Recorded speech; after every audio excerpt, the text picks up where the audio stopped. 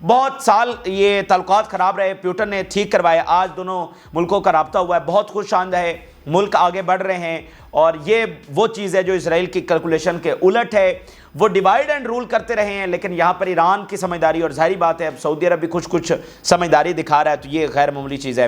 Russia کے حوالے سے بڑی خبر یہ سامنے آ رہی ہے، پیوٹن نے یہ کہا ہے کہ انہوں نے یوکرینی فوج کو بارڈر سے صاف کرنا شروع کر دیا، یعنی وہ جو گھسے تھے جس کا پیوٹن نے پہلے انتظار کرتے رہے، کوئی اٹیک نہیں کیا، لیکن اب وہ کہہ رہے ہیں کہ ہم نے ان کو صفایا کرنا جو ہے وہ شروع کر دیا ہے۔ تو یہ تازہ ترین اس وقت کی تفصیلات ہے جو آپ کے ساتھ شیئر کی۔ آپ اپنی رائے ضرور آگاہ کریں، جن لوگوں نے چینل کو سبسکرائب نہیں کیا ان سے ریکویسٹ کریں گے ایک چینل کو ضرور سبسکرائب کر لیں تاکہ ہر آنے والی ویڈیو آپ تک پہنچ سکے۔ اجازت دیجیے، اللہ حافظ۔